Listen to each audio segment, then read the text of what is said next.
I'm caps lock different. It's facts, not fiction. Said I black out for real, then the track gone missing. If it's cap, I'm dipping. We ain't talking about a move, then it's flatline finish. When I spaz, I'm grinning. Put a peel off in the Sadies and I pass by spinning.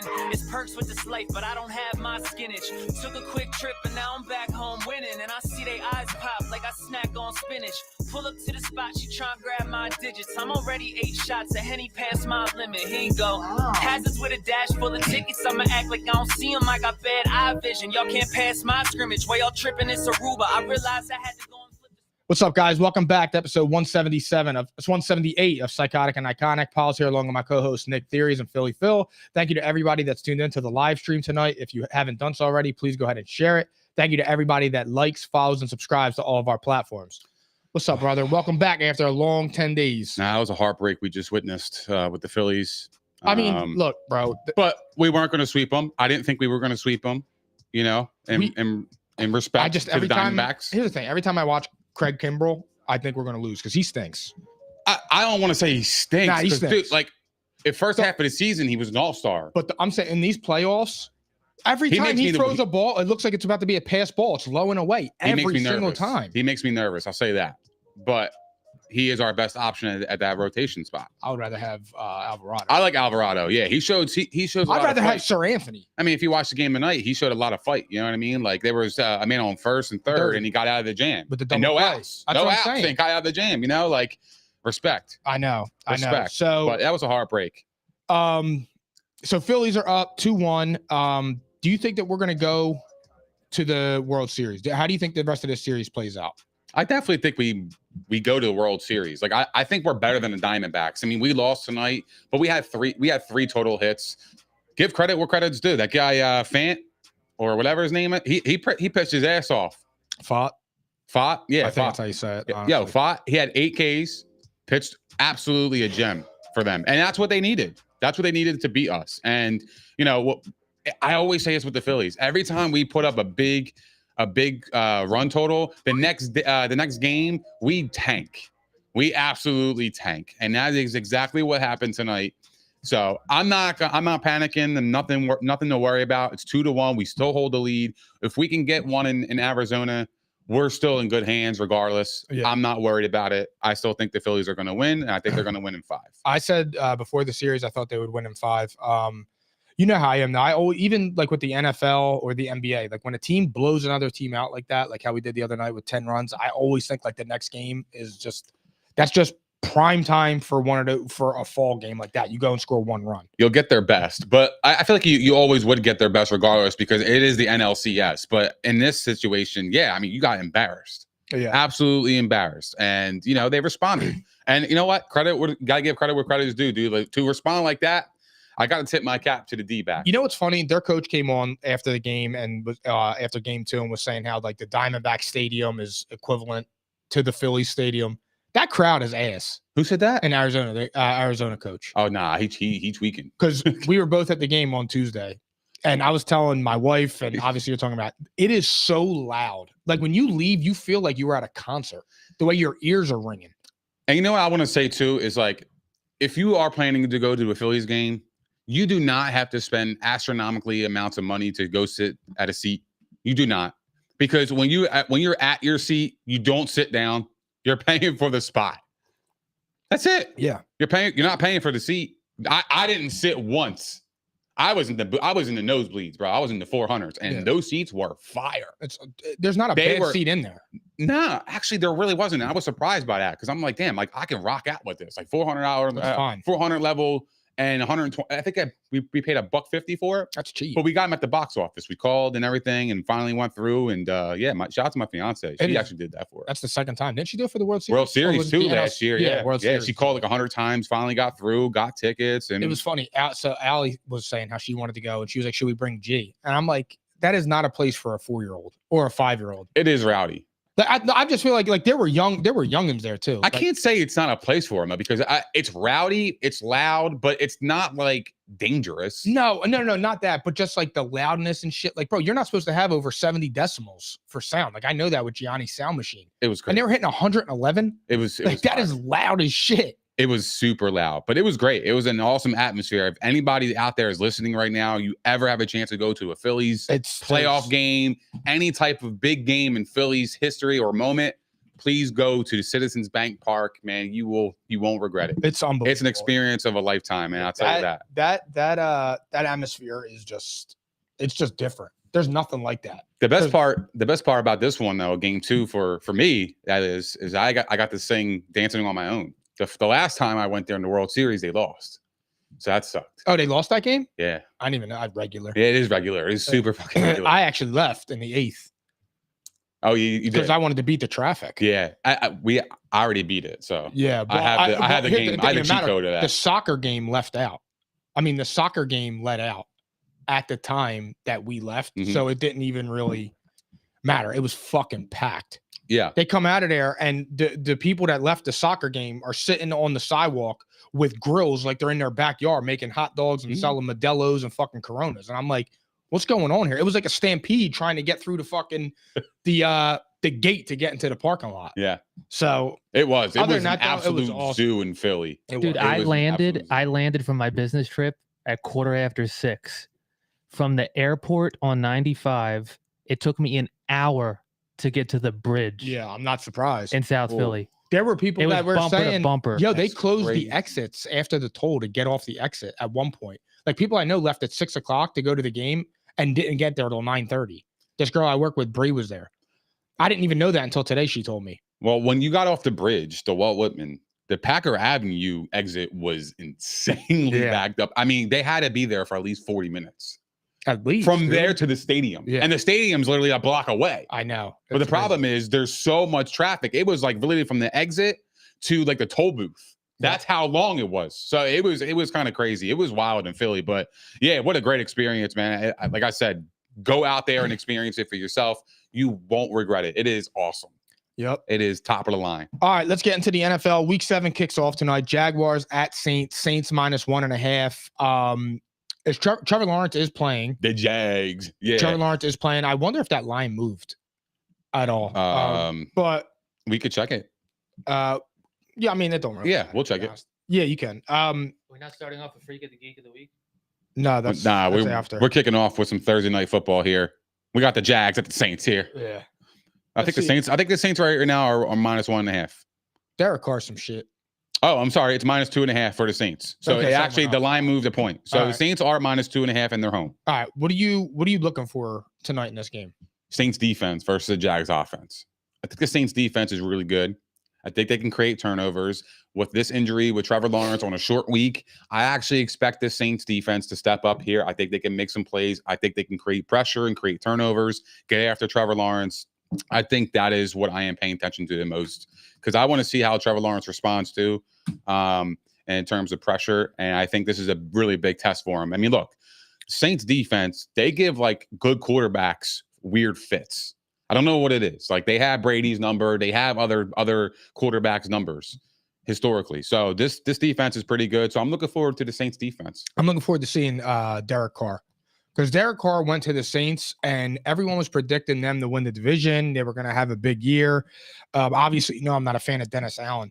But I just feel like Derek Carr is like massively underperforming this year. He has 5 touchdowns and 3 interceptions and a 51 QBR. Like that's garbage. That's not what he went to the Saints for. You could have got that same play from Jameis Winston. I mean, you probably would have had 2 more interceptions. It probably would have been 5 and 5 because that's what he does. But you didn't pay him that contract. But he manages the game a little bit better than Winston. I couldn't tell. The Saints are. I mean, the Buccaneers are better. Baker Mayfield's better than Derek Carr this year. No, I'm saying like than Winston. You said Winston. Yeah. Oh, yeah. No, I'm saying he manages the game a little bit better than Winston. I mean, that's fair. I know. I'm just saying like that's not what they paid him for. They didn't pay him for this, for 5 touchdowns and 3 interceptions through 6 games. That's Daniel Jones numbers. That's not what he went there for, bro. He's got Chris Olave. He's got Michael Thomas. Like Alvin Kamara is back. You're arguing. I get it. No, and it makes sense. He's completely underperforming. But when you bring up the contract and that's not what he went there for, and that's not what you signed him for, the money, you got to think about the other players too. Like it can be a slow start. It is a new city for him. You got to give him some time to adapt. I don't think it magically just works like that. It didn't magically work for 10 years in Oakland either. And it didn't work like that for the Bucs when Brady won his Super Bowl. Remember, at the midpoint of the season, they were near 500. I know, but then they took Bruce off. Arians was also a stud coach. The problem is with New Orleans, they don't really have a top tier coach. Like Dennis Allen's a bottom 15 coach. But the defense travels, and they do. Their defense is really all right. good. Yeah, their defense has been okay. But again, we could talk about all the money and him. It's not why he went there for. Look, Joe Burrow, he has the largest contract in the NFL. Do you think he is massively underperforming for what he's paid? It's different. He was hurt. Well, so was Derek Carr. He had his shoulder. But I mean, I don't know. I get it. I think I'm not disagreeing with you. I think Derek Carr has been super mid this year. Which is it's disappointing because I know that I like Derek Carr. We had the funny thing about Derek Carr, or Justin Fields, and obviously you trashed me for it. I know, but not for nothing. Derek Carr ain't setting the world on fire right now. No, but he hasn't had a Justin Fields game. Justin Fields at least had 2 games where he went off. Yeah, you're right. He hasn't had a Justin Fields game where he could throw under 100 yards. You're right. He may have. He might have had one of them. No, he hasn't thrown under 100 yards yet. He ain't built like that, bro. What do you got tonight? I got the Saints tonight. I just, like I said, their defense to me is fascinating. I think they can get after Trevor Lawrence. I think with his injury, I think they're going to expose it even more. They're going to create a lot more pressure. I give me the Saints tonight. I'm going with the Jags outright. I think the Jags win tonight. If Trevor Lawrence is playing. I think if there was any issue with that knee, any serious concern, he wouldn't play on a short week. But I think him playing on a short week just says that it maybe been like a bruise or something. So I'm taking the Saints outright, the Jaguars outright. I think Trevor Lawrence has been a little bit overrated, but that's okay. Trevor Lawrence has been massively overrated this year. 7 touchdowns, 3 picks, almost 1,500 yards, 67% completion. Don't get me wrong, the stats aren't that bad. But when you watch it, it's not clean. It's very sloppy. It's to the point where I'm looking at it, I'm like, damn, and he's got a bomb squad too. Yeah. He looked great last playoffs. I thought that was going to transition a lot smoother than it is this year because you had the addition of Calvin Ridley. You got Christian Kirk, second year in that offense. And Christian Kirk, to me, fuck it. Let's say it right now. He's a top 20 wide receiver. Absolutely. Go argue with your mother. That's a fact. It's not even. He's playing excellent football. He is their best wide receiver. Yeah, he's their best wide receiver. That's the bottom line. Christian Kirk is earning his money. He got 4 years, $84 million with the Jags last offseason, and he's been excellent. He's been outstanding. So yeah, I would argue that Trevor Lawrence has been pretty underwhelming himself. All right, let's go a little bit to fantasy. Give me your freak and geek of the week. Freak of the week. Raheem Mostert, 17 carries, 115 yards, and 2 tutties on the ground. Counter that with 3 catches, 17 yards, and a tutty through the air. Come on, man. It's Raheem Mostert. He had 35 fantasy points. It's unbelievable. He RB2 this year. My freak of the week was Drake London. 12 receptions for 125 yards and 7 receiving first downs. Him. Sean told us he was him. London. Here's the thing. This is why I picked him. Desmond Ridder threw 3 interceptions. He didn't look that good, but Kyle Pitts and Drake London and even Johnny Smith, they've been putting up some fantasy points. Why? I thought the quarterback sucks. I mean, he kind of does. I don't know. He does suck. I don't know. That's what everybody tells me. Because when Kyle Pitts and them do good, they don't credit the quarterback, right? But when he does bad, they show him the quarterback. He had 3 interceptions. It's not like it was doing. I'm just saying. I'm not saying that he's playing good. I'm not. But do you think would you put him in the ass category or the decent category? Right now I put him in the ass category. I would probably most likely I will probably look. Is he ass or gas? I think he's ass. But I think he could turn it around. He's a young kid. You know what I mean? We're willing. I know that's crazy. Whoa, pause. That was wild. That was a wild sequence of events of a sentence right there. But anyway, excuse me. But what I was saying is what we were talking about. I don't know, bro. I do this all the time on this fucking podcast where you fucking distract me and I'm getting ready to spit. Well, you're talking about young kids throwing it back. I mean, I'm going to look at you sideways. Oh, so Desmond Ridder, right? So Desmond Ridder, look, he's a young, talented kid, and we give Kyle Pitts all these passes because of one good season, right? But yet everybody bypasses his performance last year. So if Desmond Ridder performs shit, right? Nobody wants to give him a chance. I thought he's young. Kyle Pitts still developing. Won the last 2 weeks. He's not that good though, bro. Who? Pitts. He's talented. I think he's talented. I mean, obviously. And look, everybody says you can put him in this offense and that offense. You could say that about a lot of players though. I mean, look, here's the difference. And I'm so tired of hearing about this. Like, I was watching the other day, and they were talking about this too. Like, oh, well, if you take Brock Purdy off of that offense and put him on Oakland or Las Vegas, or if you take Tua off of the Dolphins, when Tyreek Hill left the Chiefs, me, you, everybody was saying like, oh, he's not going to like life in Miami. He's not going to have Patrick Mahomes throwing him the ball. He's on pace to get 2,000 yards this year. So it's just like we always find reasons to nitpick and say, oh, like then this goes with is Tua a system guy? Like, can we just stop with that shit? He's good. Tua is good. I think a quarterback needs a system. Bro, you need players to catch the ball. And I'm going to say this, and I don't care what anyone says. If Patrick Mahomes went to a dog shit organization like the Bears with Matt Eberflus, he would not be the Patrick Mahomes he is right now without Andy Reid. Let's talk about that system quarterback. I know we're getting off topic here, but regular. We will get to the Geek of the Week, but I just your Geek of the Week real fast, and then we'll do that. Yeah, okay, fine. Go ahead. Geek of the Week is George Kittle. 1 catch for 1 yard. That is absolutely crazy. Yo, shout out Marky. That is so crazy, yo. That's 0.6 fantasy points, fam. And he was healthy. It ain't like he missed any time during the game. The man had 1 catch for 1 yard. George Kittle.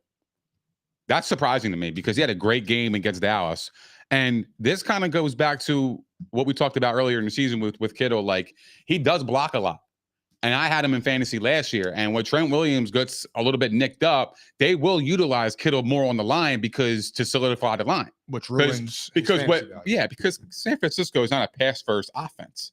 They run the ball, they do play action, and that's how they run their offense. Right. And so I see this happening with Kittle, possibly for the foreseeable future. Like I might expect a couple duds out of Kittle moving forward. I wouldn't be surprised. We don't need to go any further because anyone that has 1 catch for 1 yard, you're some shit. Yeah. But anyway, go back to what you were saying before, system quarterbacks. Yeah, the system quarterback. I mean, so do they label Jared Goff as a system quarterback? I mean, I think they did because they had Jared Goff saying that it was because of Sean McVay, but now with Dan Campbell and Ben Johnson, I think he's canceled that. Like, you can't say that he's a system quarterback anymore.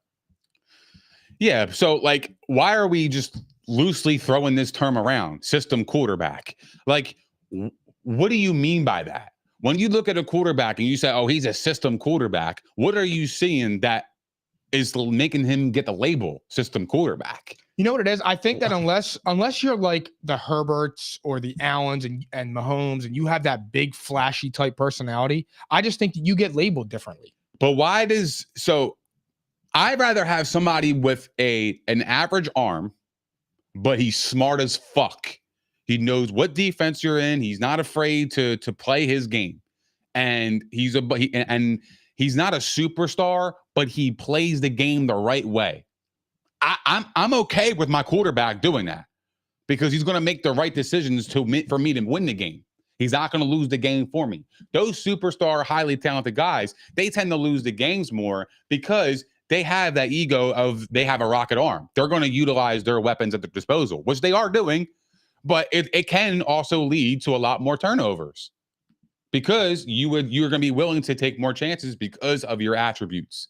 Whereas if you're a Jared Goff, you're not going to be willing to take those shots, 70 yards deep, the way they do it. For me, the whole system quarterback thing is just like when you're trying to find reasons when somebody's outperforming what you thought they were going to be, you just say, oh, it's the system.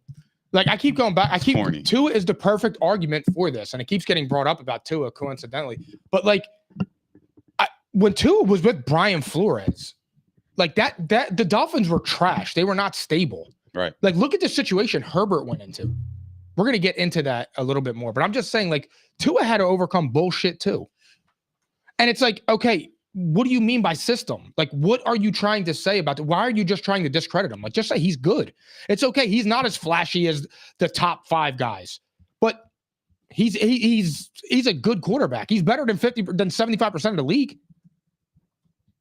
Well, I don't understand the Tua knock in general. I mean, he's a first-round talent. He's a top 5 pick in the NFL draft in 2020. This guy is brand new coming in the league. And ever since he's came in the league, he's won games. and he's put up some great stats, regardless of who's that wide receiver. It doesn't matter. The reason why Miami got Tyreek Hill, Jalen Waddle, is for their quarterback to use those guys to their ability, and that's what he's doing. So if it's a knock on him, that's, to me, it doesn't even make any sense. He's doing his job, and you're going to knock him, say he's a system quarterback? He won beforehand, though. Listen, why did the Eagles trade for A.J. Brown? Why did Dallas trade for Amari Cooper? Why did they draft CeeDee Lamb? Why did the Eagles draft Devontae Smith? I don't understand what you're trying to say. You need good players. Right. When you don't have good wide receivers, you end up like Donovan McNabb. Donovan McNabb, the one year he got TO, he went right to the Super Bowl. But before that, when he's throwing to Todd Pinkston and Billy McMullen and Nay Brown and all these bum-ass dudes, yeah, of course, you're not going to be that good. Right. You're not throwing the guys that are good wide receivers. But like not for nothing, Patrick Mahomes this year. Is Patrick Mahomes playing great? No, he's not. But he himself is great, so he's able to overcome that. But he can't make Rashee Rice and MVS and all these players be better. Why do you think they just went and traded for McCole Hardman? They let him go in the offseason. They brought him back. Why? Because their wide receivers stink. They're grasping at straws. Let's be real here, though. All right, like Mac Jones, he gets a lot of flack, right? And everybody always says, "Oh yeah, if you put so and so on this team, he would be ass," right? Like that's always a comparison. They'll say that about a lot of players, like right? They say Justin Fields, if you put him on X, Y, and Z team, would he change the culture of that team? There's an argument, right? Mm-hmm. But what I'm saying is, say, for an example, you can argue that Josh Allen is a bottom 10 quarterback, right? Or just say he's fringe top 10. Yeah. And you said, oh yeah, if you put Josh Allen on the Texans, would he change life in Houston? If you put Josh Allen in New England, would he change life in New England? Yes, he would change life in New England. But would New England be a top team? No, absolutely not. They have no weapons. They'd be better. They got but that's just because the quarterback would. But it would be a smokescreen. You would still lose games. Yeah. Because like what I'm saying, what I'm trying to get to the point is that I hate the comparisons where you could say, oh yeah, you could put him on this team and that team, and then all of a sudden, they're going to change life for that team in an instant, and it doesn't work like that. Yeah, it just doesn't work. Like I hate the system quarterback label. I hate all that talk because it's garbage. You can't just say, oh yeah, if you put him there, that's what's going to happen. You don't know that. Because you would have said, hey, if you put Jared Goff on the Lions, he would be trash, right? Yeah. Because on the Rams, he was awesome. He went to the Super Bowl. He was great. Went toe-to-toe with Patrick Mahomes on a 50-point game. Well, that's what and won. And he's undefeated with Mahomes. Then he goes to the Lions. Everybody would be like, oh, if you put him on the Lions, he would be trash. He's a system quarterback. He went to the Lions and changed life in Detroit. Change life. So to me, you could say that. I don't subscribe to that because I actually believe in the talent of the NFL players. You ain't getting to the NFL if you trash, bro. I'm just trying to say this. Like, if you go back to the Matt Stafford and the Jared Goff here, let's look at that. Like, not for nothing, Matt Stafford was ass with the Lions, and he had Calvin Johnson. The only difference between Jared Goff and Matt Stafford right now is that Matt Stafford won the ring with Sean McVay. Was he ass? Statistically, he was great. Look, I was never a Stafford fan, so that maybe there's some bias there, but I was never like, I don't get into all that. Like and this goes back to like the Phillip Rivers argument. We make the jokes with Donovan McNabb. I don't care what you show me, 80,000 passing yards, 900 touchdowns. There's no argument who was better. McNabb had a better career than Phillip Rivers, and there's nothing you could fucking argue. If Phillip Rivers could switch spots with Donovan McNabb right now, he would. And if he says anything other than yes immediately, he's lying. Because would you rather go to 5 NFC championship games and 1 Super Bowl appearance, or would you rather throw for 67,000 yards, have no Super Bowl appearances, and have like 2 playoff wins? I mean, come on, or go to 1 AFC championship game. He tore his ACL. I don't give a fuck. He wasn't successful in the playoffs. I don't know. I don't know if he would change, if he would switch positions like that. And here's why. Because when you have a chance to play with Hall of Famers and LaDainian Tomlinson, Antonio Gates, that's an opportunity of a lifetime. You know what opportunity he had too? You just made my argument stronger. And the Chargers were great. He didn't propel them to the promised land. But we already had that argument. We did. Because like I said, in that argument, it was always the Patriots. It was always the Colts. It was always the Steelers. Sometimes the Ravens would sprinkle in there, right? Those were the teams that were just dominant in I don't know. Era. Mark Sanchez got past Tom Brady and Peyton Manning. Joe Flacco got past Tom Brady and Peyton Manning. Are Joe Flacco and fucking Mark Sanchez better than But just Phillip think about Rivers? that. You said 2 examples out of all those years. Ben Roethlisberger got past them. I said that. I named the Steelers, I'm the sorry. Colts, and the Patriots. Out of those 3 franchises, also you can name the Broncos if you want to include Peyton Manning. Well, yeah. Right? Outside of the Ravens, the Patriots, the Colts, and the Broncos and the Steelers, nobody else was going there. But here's the thing: if you're Phillip Rivers and you're that guy and you want to be in that elite class and you're a Hall of Famer, you have to do more than what you did, and that's just fair. So was he a system quarterback? I mean, it's fair That's to what say, I'm saying, but that's I stupid. don't subscribe to that because you put Phillip Rivers on the Colts, they were in the fucking playoffs, dog, and then ever since the Colts have been trash. I know They've been a laughing stock of a franchise. So that's my opinion on that. All right, let's go back to fantasy. That was fun. Little off topic there. Rashee Rice, scoop or poop? Scoop, baby. Rashee Rice, man, he's awesome. I think he's the best wide receiver in the Chiefs. As his role is expanding as the weeks go on, he was playing in the mid 30% snap range. Now he's in the 40s, nearing the 50% mark. I think his stock is rising. Scoop Rashee Rice. I'm a scoop too. Somebody has to emerge out of that bum ass wide receiver group. Right. Somebody has to do it. And he looks the most promising. Yep. Craig Reynolds. I like him, but he's poop to me. I'm going to go because Gibbs is coming back. I know he's going to get majority of his snaps. Montgomery eventually will make his way back into the offense, probably around week 11, week 12. So I expect him to come back. So I'm out on Craig Reynolds. Yeah, so am I. He's just no. There's nothing there for me with Craig Reynolds. Michael Mayer. Oh, I'm scooping this guy. This guy is absolutely awesome. Like, I think his role with the Raiders has really, really increased week in and week out. In the beginning of the season, he was barely playing, wasn't really getting any attention or any love. And then now this last week against New England, he had 5 catches on 6 targets for 75 yards. He was awesome. The week before, he had 3 targets for 39 yards and 2 touchdowns against Green Bay. His usage is increasing as the weeks go on. The Raiders need a tight end to pair with Devontae Adams, Josh Jacobs, and Jacoby Myers. I think he's a scoop.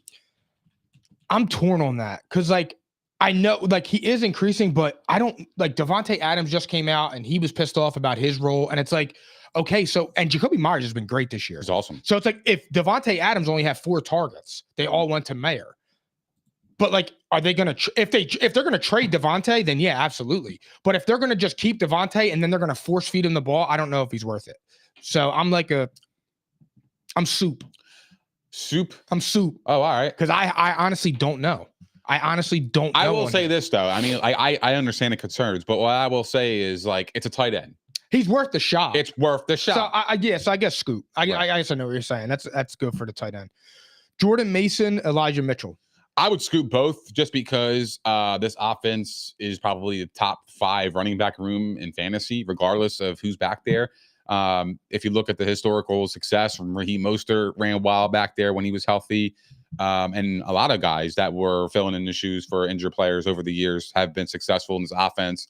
It is a running back friendly offense. I would scoop both of these players. I would scoop both too, but I like Jordan Mason over Elijah Mitchell. He runs hard, and Elijah Mitchell has also been very injury prone. Yeah, so that's I feel like every time Elijah Mitchell comes in or he's getting ready to play, he goes back on IR. Yep. So, but I actually really do like Jordan Mason. Mm-hmm. I think he runs hard and fast. Zach Evans. I'm a scoop. And the only reason why is because Royce Freeman and Myles Gaskin are behind him and we're in the running back room. And trust me when I say this, you do not want to pick up Royce Freeman. I can guarantee you do not want to avoid him at all costs. Myles Gaskin, 5'9", Royce to 5'9". Yeah, you want out on that. Myles Gaskin, you can move on that. Take the shot on Zach Evans. It's worth it. The Rams will run the football. You saw that with Kyron Williams and Cam Akers over the years, even though that didn't work out as well. But yeah, I'm poop because I don't trust their running backs. Their running back room outside of Kyron Williams. I was a Cam Akers owner last year, and he ruined my season. I'm poop. I don't trust them in that running back room. I agree. So I'm poop on that. I don't think it's worth it. All right, let's go to the week 6 recap. Jets give the Eagles their first loss, 20-14. How did the Eagles lose that game? Because that one hurt. Inefficiency. I thought they had the plays made. Devontae Smith missed, dropping 2 passes. I'm not going to put it on Devontae though. I know they were crucial moments in the game, and they would have won probably if he catches those 2 passes. But at the same time, it's like there's a lot more plays in the game that happened that could have changed that entire outlook as well. So for me, I'm not going to put it on Devontae Smith. I just feel like the Eagles they just came out flat. The Jets just, they hung in there, and when you give a team confidence, they're gonna find a way to win, and because they're hungry. So at that point, they need to win more than the Eagles. So the Eagles have 4 turnovers. Yeah, you're not gonna win many. And you football lost by games 6 points. Like that, it happens. Jalen Hurts has been, he struggled in this game a lot. Yeah. So the Eagles. This was a perfect one of those letdown games with Miami. Coming next week, you're on Sunday Night Football. You're wearing the Kelly green. This was this was tailor made for one of those letdown games, sandwiched in between. Yeah, and I'm not freaking out over it. Like they're not going to go undefeated. They lost. It's okay. Yeah, but I will say this though, Mike. In fairness, you do crush the Cowboys for losing to these bum ass teams. Yeah. So you got to have somewhat of a concern, because if you're concerned about Dallas losing to bum teams, why aren't you concerned about the Eagles losing to bum teams? Because the Jets have a great defense. Okay. The Jets have a great defense. They've been playing better as of late. And the difference is, the Niners have a good defense too, but it's the way they lost. I got it. It's the way they lost. Like if the Eagles could have won that game. Sure. But when you watch the Cowboys get blown off the field, it's just like it's the same shit over and over. A letdown game's a letdown game, no matter what the score is. The Eagles didn't get blown out here though. But a loss is a loss. They all count the same.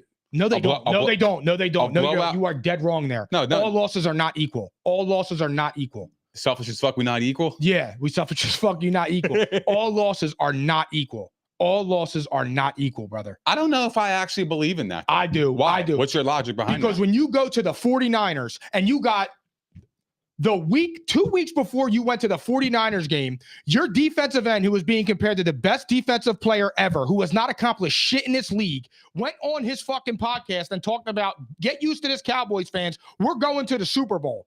And then you come out the next week and you lose to the Cardinals. You bounce back against the Patriots, who are trash. Then the week you play a really good offensive team, you get the shit beat out of you. That's the problem. But they could have just had a bad game too, though. They could have. They could have, but they didn't.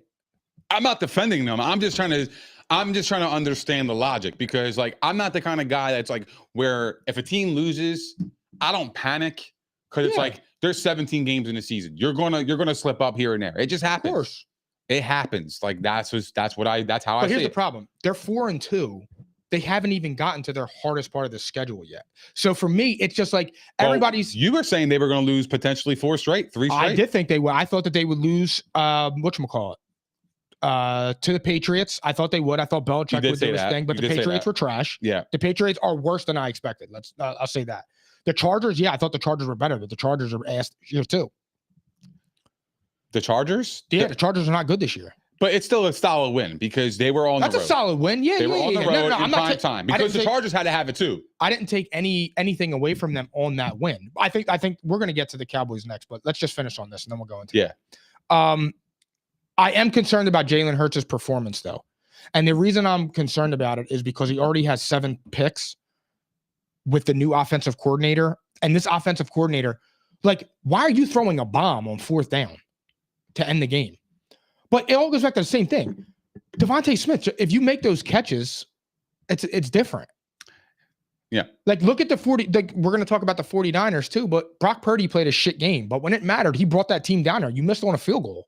That stuff happens. That's not Brock Purdy's fault. He did his job.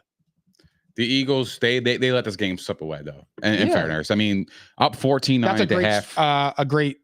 That's a great comment by your dad. We didn't run the ball either. 29th ranked run defense, and you're throwing the ball 45 times. That doesn't make any sense. That's what I'm talking about though, with the offensive coordinator. What are you doing? And we talked about that on our last pod too. And we said, what the Eagles got to do to win this game. And I said, just run the football. The Jets were almost dead last in the run.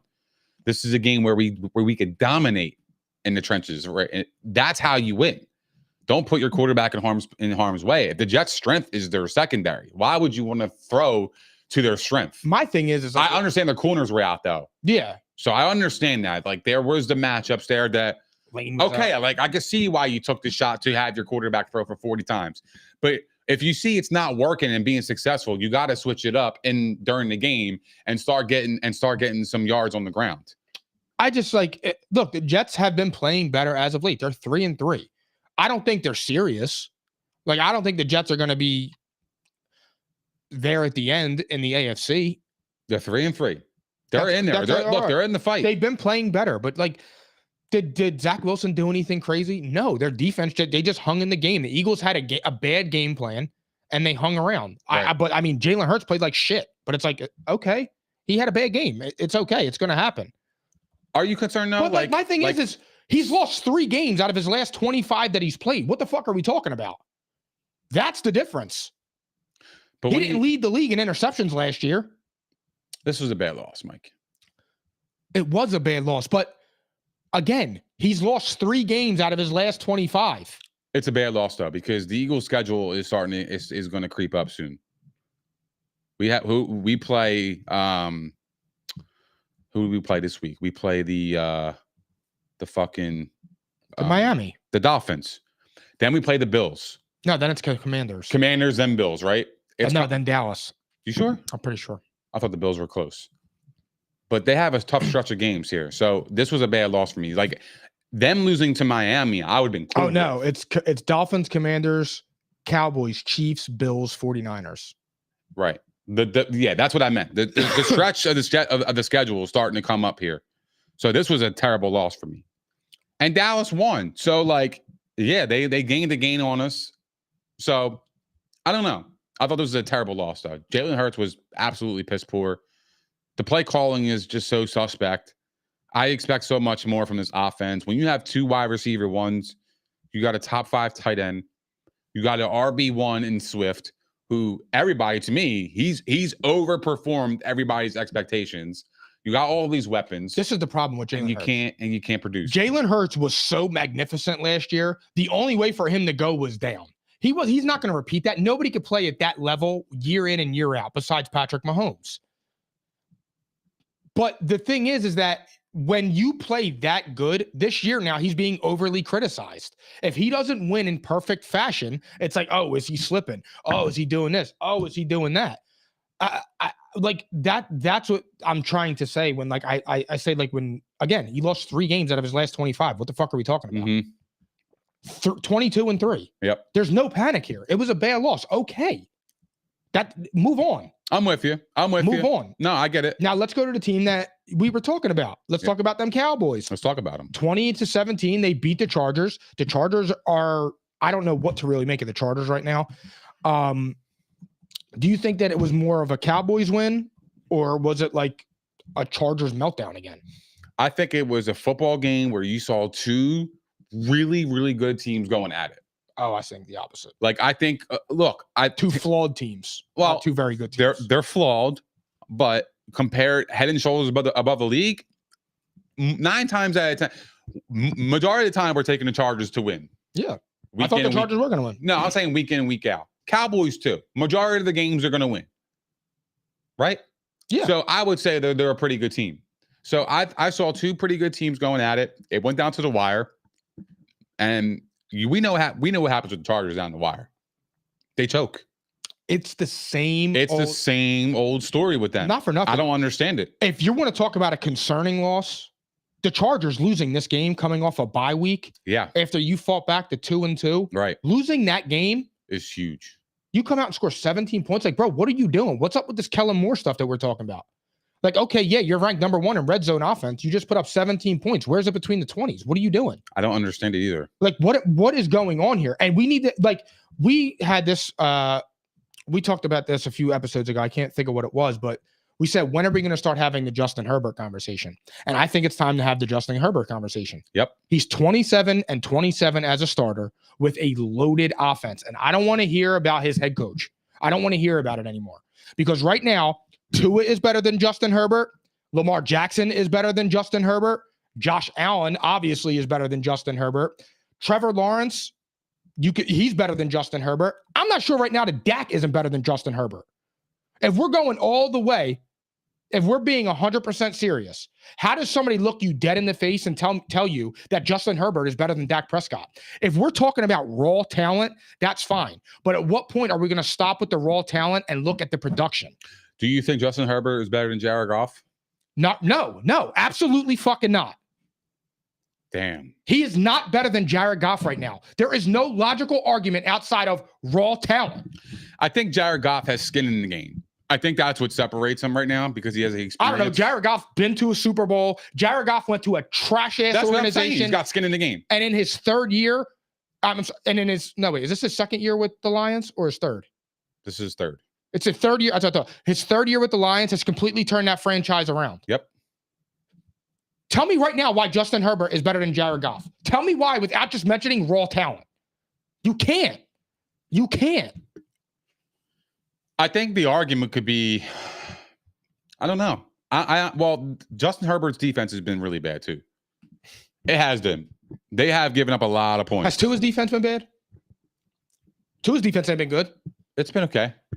I would say it's been middle of the pack, maybe. It's been mid. Mid. It hasn't been good. Mid, I would say. It hasn't been good. All right. Okay. You have to overcome them. No, I don't disagree with you. When you got weapons like Keenan Allen and Austin Eckler, those two guys alone can win you weeks. Josh Palmer is like good. He's awesome. And like my thing is like I always said this. Do I think Josh Allen is overrated? I do. Maybe an unpopular opinion, but I genuinely believe that. Because you never know what you're getting with him. You think he's overrated? I do. Justin Herbert is probably the most overrated quarterback in the NFL right now. And I don't see how you argue a different way. The guy is 500, and he is talked about like he is a surefire Hall of Fame top 3 quarterback. My bad, I just spit all over you. But I'm just saying, like, what is that? Why?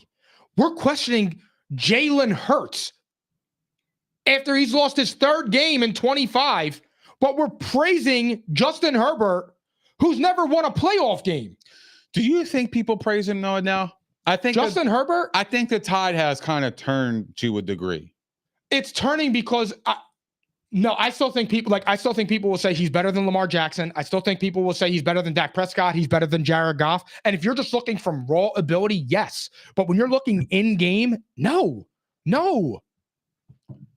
Like, no, dude. Game management style are you talking about? Because I'm just talking, can he make all those brilliant throws? Yes. Can you watch him do shit and you're like, damn, like that dude is just talented. Yes. But when it comes down to it, it's like you're losing games. You're playing the game. He did have a nice throw though to tie this game though. He did. I'm not saying he stepped up. He did. He also got stuffed on a quarterback sneak. You're 6'6", cuz. I know, but you can't put that on the quarterback not all the time. You're 6'6", cuz. All you got to do is fall forward. It's easier said than done though, Mike. It's easy. I don't know. I watched Dak Prescott, who never runs the ball, come out here and run an 18-yard touchdown run in, which is what Dallas needs to do to get Dak Prescott to get the pressure taken off of him, is to have him start using his legs again. But Dak went out there and ran the ball. Like, not for nothing, but I'm a Dak fan. I shit on Dak when it's deservedly so. I think Dak Prescott's been mid this year.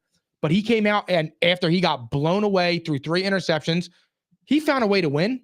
I think Dak played outstanding this game. He played what he normally did. I think Dak played really good. I think he played a really clean football game. Because he didn't make mistakes. I mean, look, he had 9 incompletions and he had 272 yards and a touchdown, and he didn't make the mistake to lose in the game. He also utilizes his legs for the first time in a long time.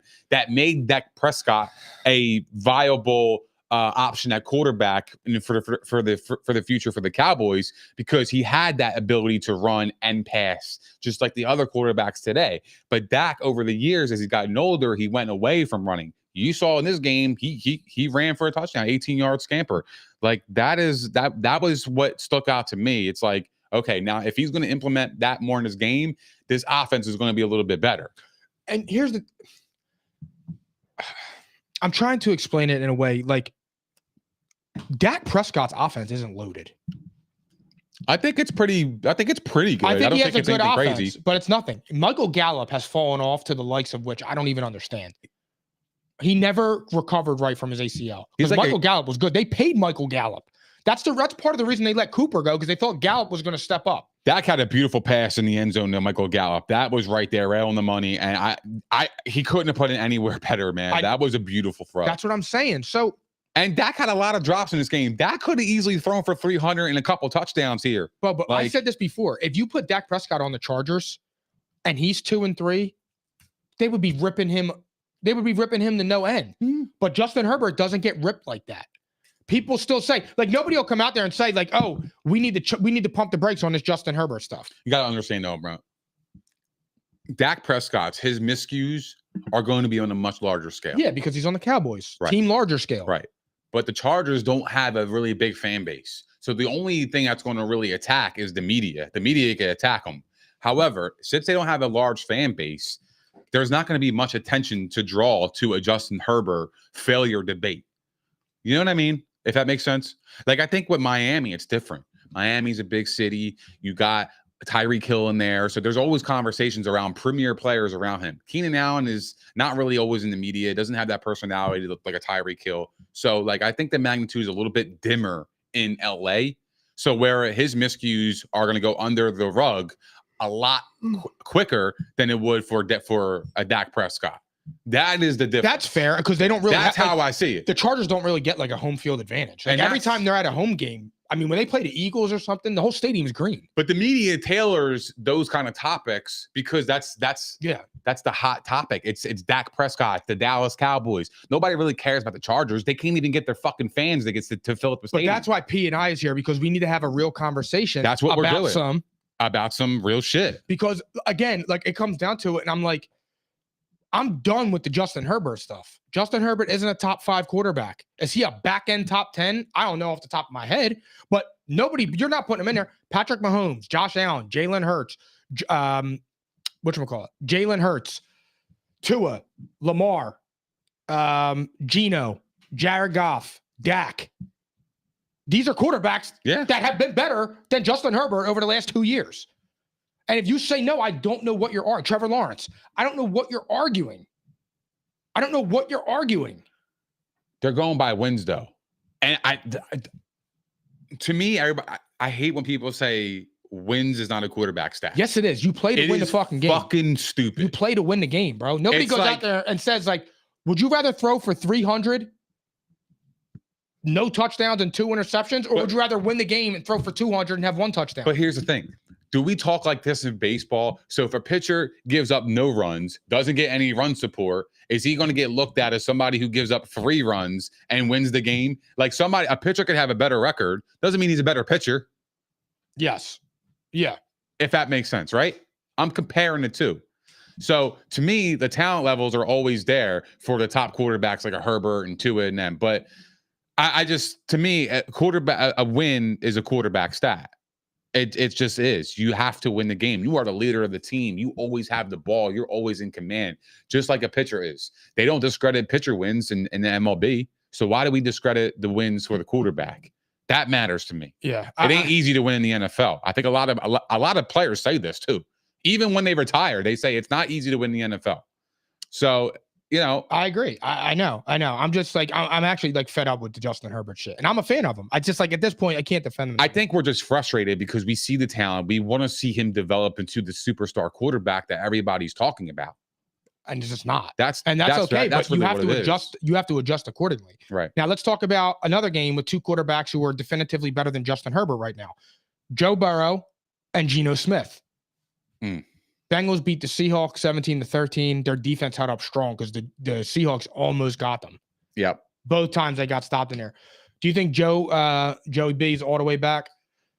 I don't think so, man. I told you. Nah. Look, they play good. I told you. What did you tell me? You said. What I said? Are they going to be some shit? I have the text here. I can bring it up.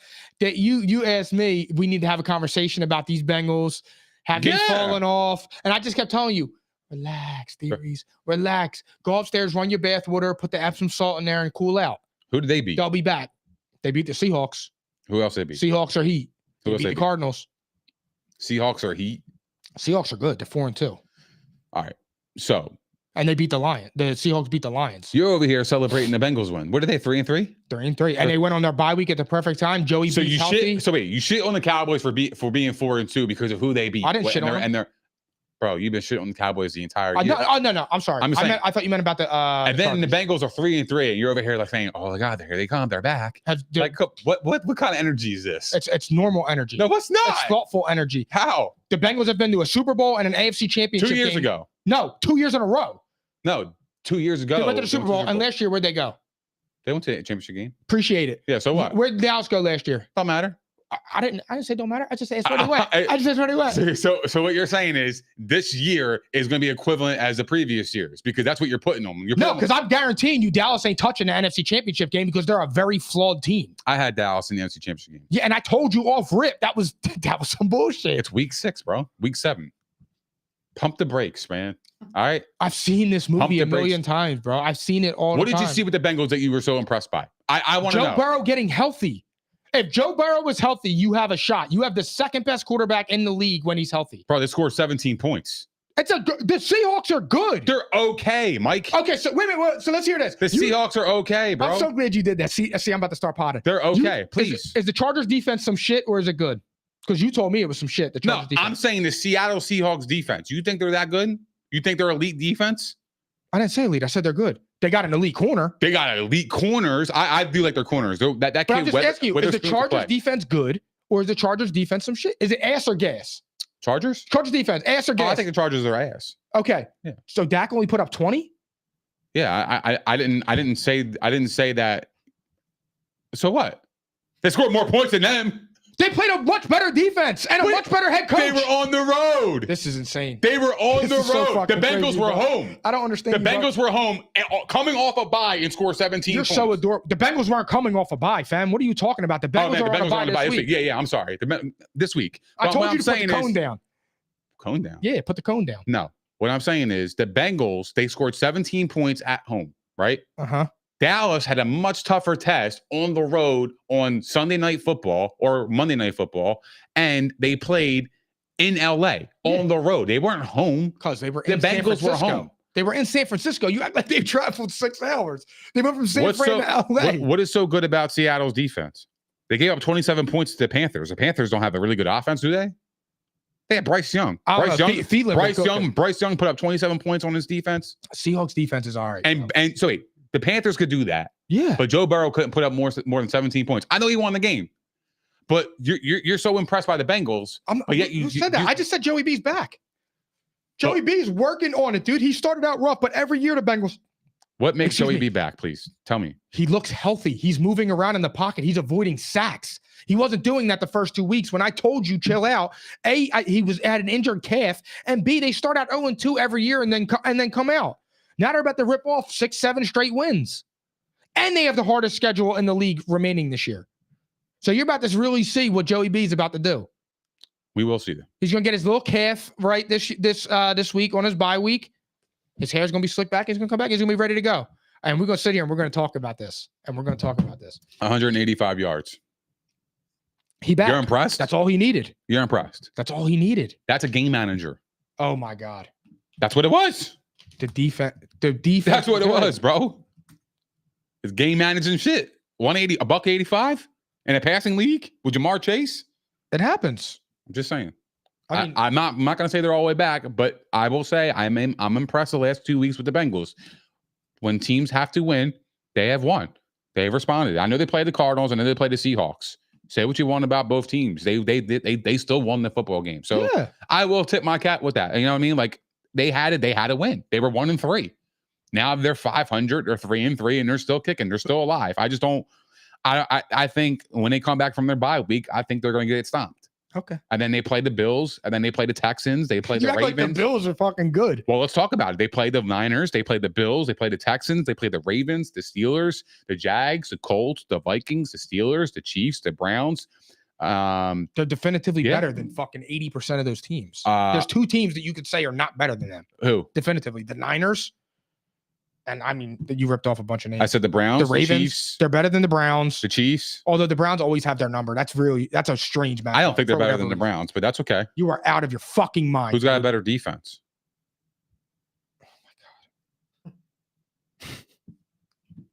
Who has a higher ceiling, bro? The Seahawks or the Bengals? I'm not going into that. What? You don't, because you're fucking with me because you don't actually think the Browns are better than the Bengals. I had the Browns in the playoffs, bro. Oh yeah, you're actually. I right. had the Bengals out of the playoffs. I'm consistent. My energy is always consistent. Don't get it fucking twisted over here, yo. I am always consistent.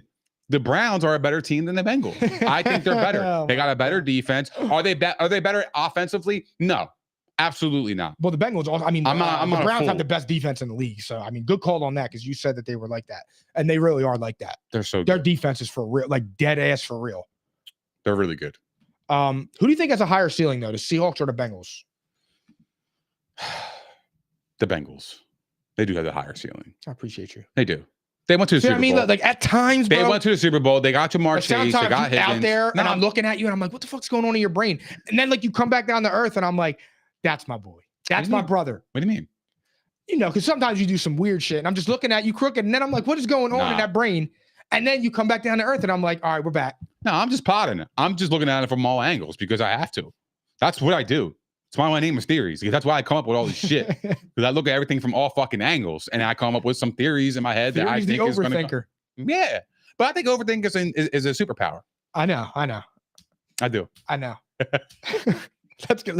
Let's talk about the Browns because they upset the 49ers. And boy, that was a joy to see. It sucked though, because the Eagles had a perfect opportunity to be the first seed in the NFC if they just took care of business. That sucks. How did the Browns win this game with PJ Walker? Defense. Straight defense. They made Brock Purdy look like trash. They made Brock Purdy come back to the realization that the NFL is actually really hard. The NFL is difficult. You ain't going to come in here and start sweeping teams like you are. The Browns got after them. The Browns caused a lot of problems. They were my upset of the week, weren't they? The Browns. We both said that. Yep. They were our upsets of the week. The Browns were. And what I say is the Browns defense is so damn good. They are going to get after Brock Purdy. They're going to make turnovers and they're going to do enough to win the game. That's what the Browns did. That was their recipe of success. And that's what their success is going to look like throughout the whole season. They're going to run the football. They're going to play good defense. And to me, whatever they get out of the passing game with Deshaun Watson, I can argue at this point, that might be a bonus. Getting something out of Deshaun Watson from this point on might be a bonus. They're going to be in a lot of games, this Cleveland team. They're going to be in it to the end. They're going to be in this division race. Don't get it twisted. They lost Chubb. Like, if they have Chubb with PJ Walker, it's not that big of a problem. I mean, look. Because Chubb is the problem. Yeah. But they're still fighting. And I think that's a testament to the guys they have in the locker room, aside from Deshaun Watson.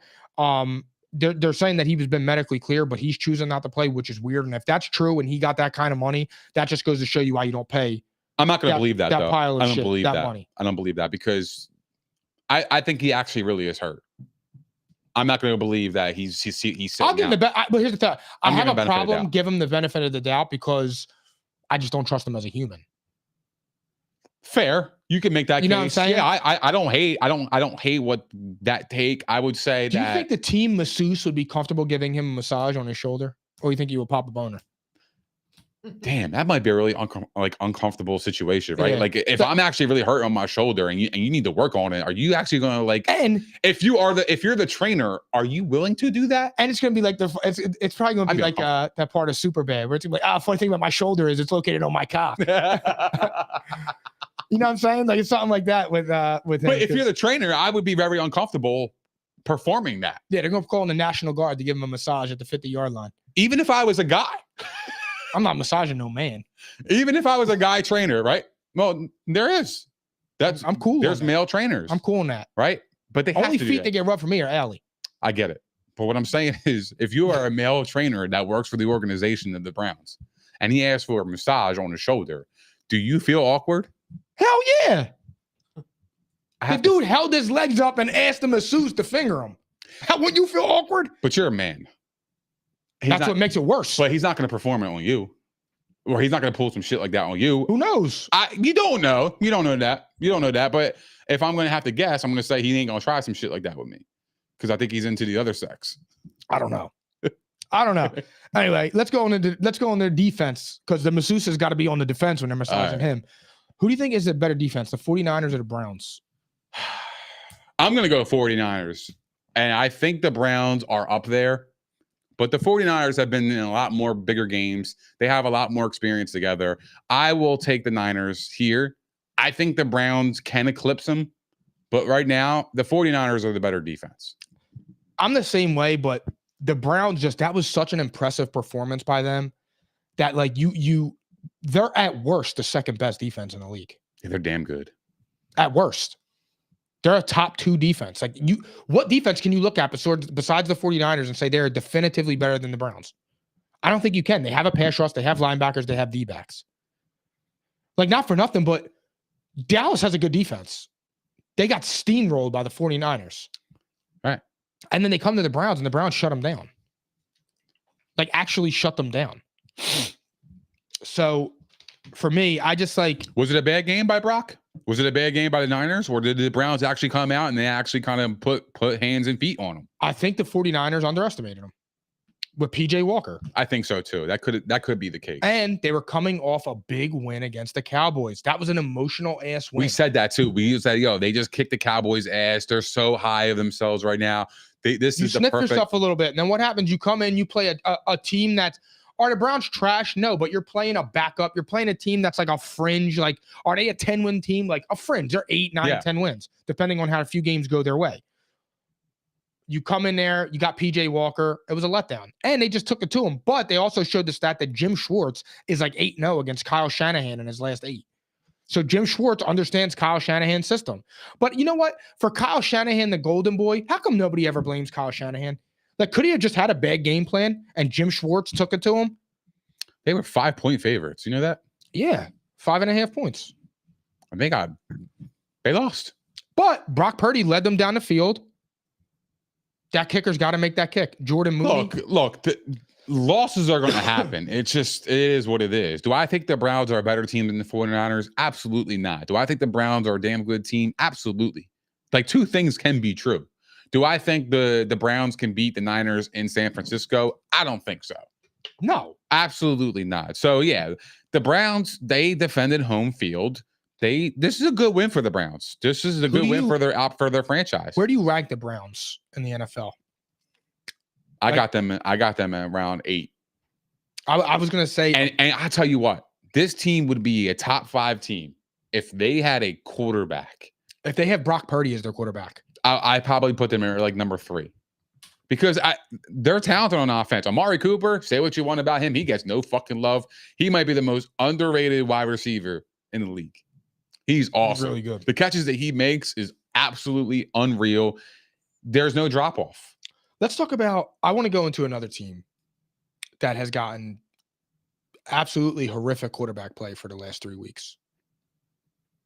Raiders beat the Patriots 21-17. Patriots fall to 1-5 for the first time since 95. This is so glorious. I love it. Why? Because Bill Belichick's getting his teeth kicked in and he deserves it because he rode Tom Brady's coat for 20 years and everybody thought it was Bill Belichick and it's not. And Bill Belichick without Tom Brady has been absolutely trash. And there's no way around it. You know what sucks about that too? Is that I feel like a lot of stress was on Brady because he had to kept answering the questions. Was it more Belichick? Was it Brady? And when you look back at it, it's like, damn, like we did that for no reason. Like they did that for no reason. There was no reason. You know what it was? It was Tom Brady nobody could believe how great he was. Because of his physical attributes. Because when you look at Patrick Mahomes, you're like, yo. Yeah. But when you look at Tom Brady, you're like, huh? You're like, all right. No, you're huh? He looks like a regular dad. And we're going, and if you're going, and we were talking about this with Herbert. If you're going by talent, is Peyton Manning more talented than Tom Brady? Yes. But Tom Brady was worlds better than Peyton Manning, which is wild to say. Worlds better. He is worlds better than any quarterback of all time, and it's not even close. And Bill Belichick's downfall, where he's probably going to get fired after this season, is a true testament to how great Tom Brady was. Mm-hmm. There will never be anything like that. I mean, think about that. There were people saying it was all Bill Belichick, and I was one of them when I was a Peyton Manning fan. I mean, I'm still a Peyton Manning fan. I love Peyton Manning, but that's a different That's But what did people see that led to that conclusion where it was all Belichick? Like, you have to, because now I think now we're just living in the moment saying, oh, well, Belichick is trash. Belichick had to bring something to the table for him to be proclaimed as the best head coach in the league history and in the league at the time. So what did he do in that time for people to have that perspective? Like, he had to do some great things, and he did. That defense was excellent year in and year out. He always had a good defense. He always had interchangeable parts and made it work. No matter the salary cap, the best players would leave in free agency. Richard Seymour got traded. Like, he traded the top guys on the defense and still made it work, and their defense was excellent. So he did a lot of good things. The problem is the lack of talent for the Patriots. And you see that week in and week out. They can't compete against these other teams because their talent level is so below everybody else's that they are literally falling behind. And when they fall behind quick, they can't catch up because they don't have the talent to get them back into the game. You know why? Because Bill Belichick thinks he's fucking the smartest guy in the room. And sometimes you're not. I think he's just swinging and missing, man. But so he's a bad GM, and that's okay, bro. But when you have Tom Brady, he's able to overcome all that bullshit. You pulling that stupid shit, benching this guy, cutting this guy, trading this guy. Yeah. Because you have a superstar at quarterback. And now when you try and play those little reindeer games, it's not working. Like you're what Patrick Mahomes is playing with right now is basically what Tom Brady played with his entire career. A rock star tight end and dog shit at wide receiver outside of like 1 year. That's actually true. This is what he's done his entire career. Mm-hmm. Danny Amendola, Julian Edelman's, what was that other dude from Towson, the little white dude? Chris Hogan. Come, what are we talking about? Shout out Chris Hogan, man. Yeah, but I'm just saying, man. Lacrosse player, dog. A quarterback and Julian Edelman. Like, what are you talking about? But that was always my argument to it. Like with the Brady Manning debate, like Tom Brady wasn't throwing to the best players. He was still statistically up there. He wasn't Peyton stats, but he was winning. But Peyton Manning was also throwing to Reggie Wayne, Dallas Clark, he had Marcus Pollard, Edgerrin James, Marvin Harrison. Marvin Harrison, you can make an argument, is a top 6 wide receiver of all time. But you can make an argument Peyton Manning made those players too, because Dallas Clark, I mean, was he regarded as a talented guy? No, he just did Reggie his job. Wayne and Marvin? I mean, no, all right. So I know what you're saying. So you actually do have to go that way. He made him better. But like Peyton made his guys better. Like that's what good. Saying, man. But that's what elite quarterbacks do. They make their guys better no matter who's out there. Correct. I don't think Mac is the guy to do that. No, he's not. And that's I think fine. Mac's a good quarterback. I think he's a good enough quarterback to be a starter in this league. I think he needs the right situation around him. And a lot of the situations in the league don't really favor his style. There's not many teams out there that's built for a Mac Jones team, right? Yeah. Like, I think he would work well in Miami because they get the ball out quick, and Mac can get the ball out quick with Tyreek Hill and Jalen Waddle, but he doesn't have that ability in New England. Let's stay in the AFC East here. Bills barely escaped these Giants 14-9. That was just pitiful. Just pitiful. Are you concerned about the Bills after this performance? Yes. This Bills team is wildly overrated. Yeah, no, it's time, bro. Like, let's talk about it. I'm here to fucking pod. It's go off, sis. I'm gonna put my feet up. Nah, bro. Like, yo, that's a title. Go off, sis. Yo, no, you call me sis. That's crazy. Yeah, go off. I didn't even realize that because I'm getting ready to be in the zone right now. But yeah, no, Josh Allen, man. Like, let's talk about it. Yeah, 14 points on prime time. Like, this is the game where you could step up and be like, oh, I am one of the top dogs in this league. This is where I step in here and I play at my best game. He didn't do that. 14 points against the Giants. The Giants have gotten molly-whopped in almost every single game of the year. And you score 14 points. Let's talk about it, man. Like, you gave up. I mean, the Giants literally, they get their ass kicked week in and week out. And they literally almost lost this game. Like, I could argue the Giants could have actually won this game. They should have won it. They should have won this game. Like, I think the Bills kind of got somewhat lucky to a degree. But Tyrod Taylor played awesome. Efficient. Not getting sacked like Daniel Jones is all the time. Getting the ball out quick. Making good decisions. Getting his wide receivers involved for what it's worth. The Giants, they had a good game plan. They got Saquon, 24 carries. That will do it. That's going to keep the game close for you. But, yeah, it just wasn't good enough, man. No, I'm concerned. Obviously, if anyone who says they're not concerned, whether you're a Bills fan or just somebody watching the game, you're lying to yourself.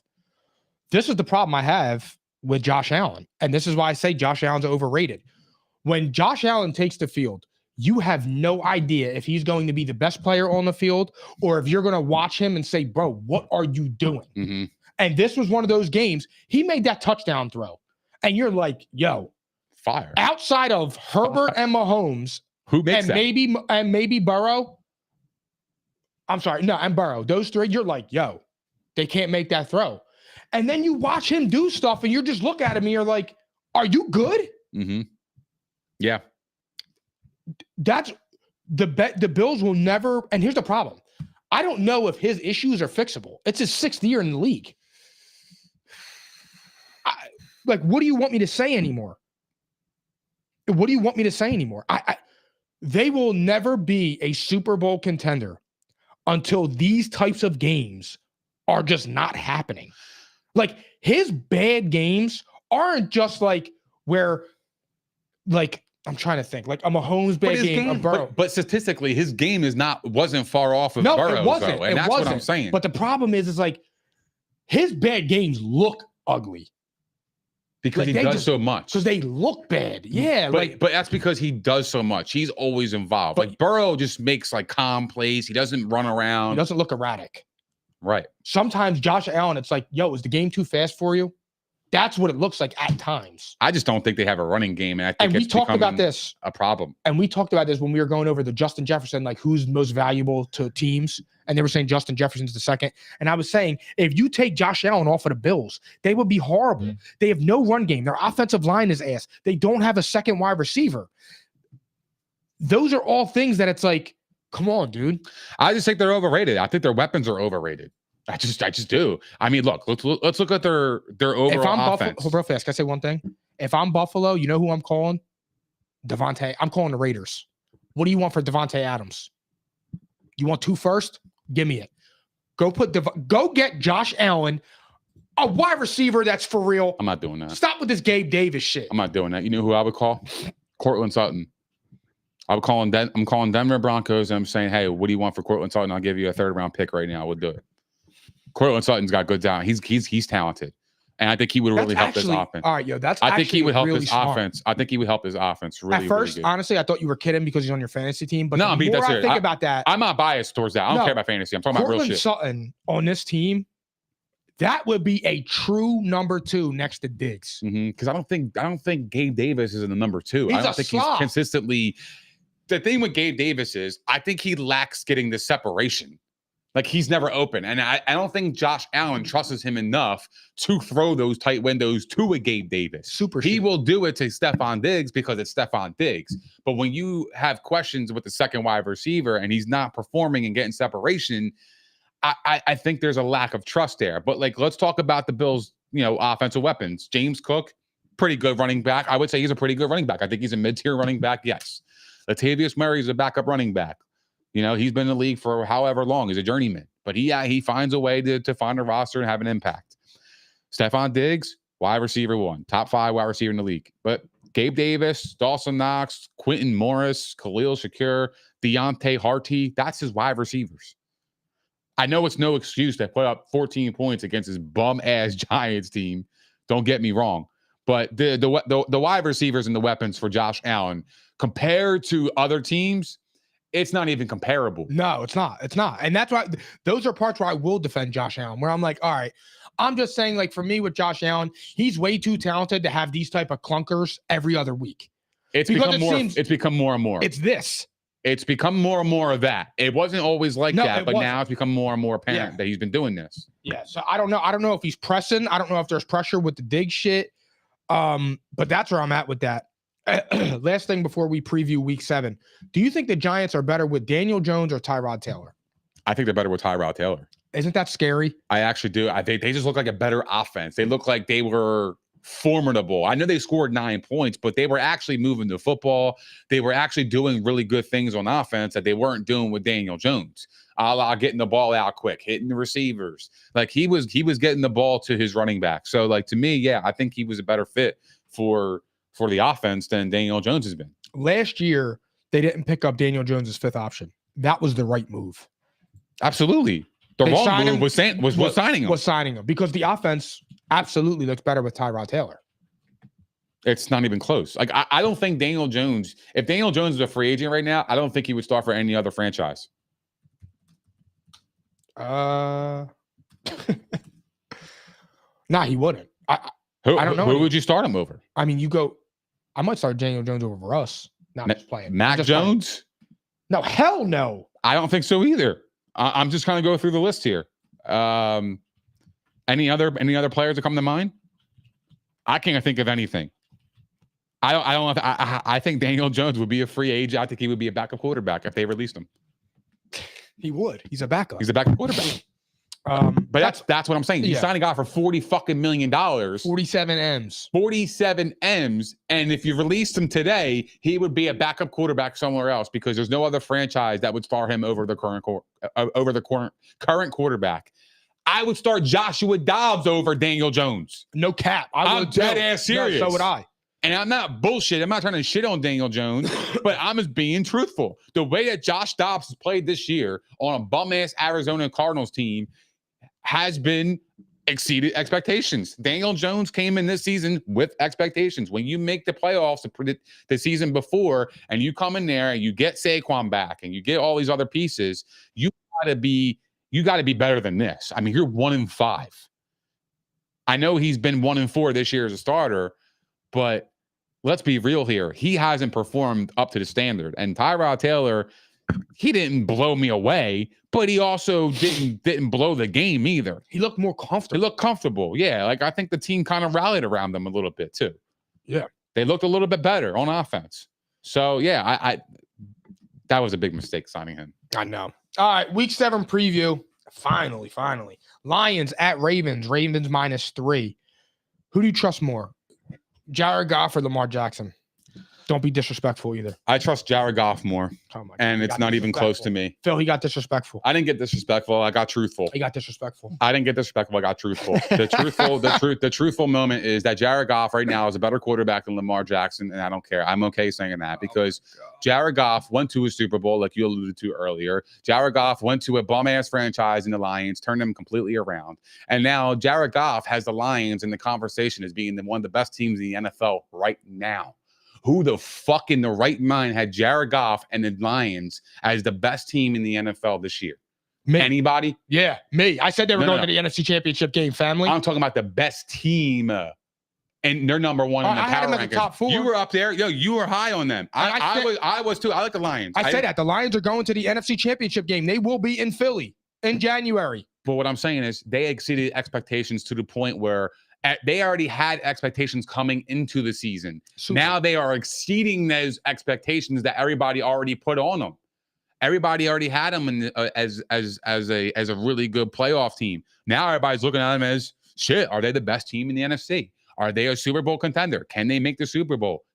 Can they win the Super Bowl? Like, now we're having these conversations. So to me, I trust Jared Goff more because I think he's been through a lot more than Lamar Jackson. I trust Lamar more. I think you have a valid argument. I think it's an argument with Jared Goff. I just, I'm a big Lamar fan. Sure. I am a big Lamar That's fan. fair. I think Lamar can get it done. I think Lamar has been playing great this year. What is going on with the Ravens medical staff? Between them and the 49ers, every week they got 7 stars. I feel like they're getting injured. They got 7 starters out. The Ravens? It's crazy. They're like that every year, though. Every single year. Nothing changes for them. They're always hurt. It's unbelievable. And it's their fault. You signed OBJ to that ridiculous contract. Mm-hmm. You heard what the dude said to him. I forget his name. He told him, yo, it's over for you. Go be a family man. Yo. Joey Porter Jr. Yo, he did say that. He broke up a pass in the end zone. No, he picked it in the end zone. Oh, yeah, and he told him to start a podcast and go be a family man. He could come on P&I. Any day of the week. Any day of the week, because that energy is always welcomed here at the table. Always. No, I trust Lamar, man. I think Lamar is really good. I think Lamar is, I think, like I said, I think he's an underrated thrower to football. He's on pace to have 30-something touchdowns, over 4,000 yards. I'm not there with Jared Goff, because if you're talking Jared Goff, you're saying you think Jared Goff is playing towards top 5. He damn is. I think he's playing better than Lamar Jackson. I trust him a lot more. Phil, Why can do you write you this down trust real Lamar fast? though? I want to do next week. I want to start out the show with top 10 quarterbacks this season. I want to rank them. Yes, we will do that next week. Phil, can you just write that down in the Top 10 Slack? rankings. All right. Why do I trust Lamar more? Yeah, like what about him that what has he done to? I've never seen Lamar Jackson have anything that resembles a stud wide receiver until this year. And I don't think that Zay Flowers is a stud, but I think Zay Flowers looks good. But like, he's never played with a top tier quarterback. Like, Zay Flowers at best is what? A top 35 receiver? Mm-hmm.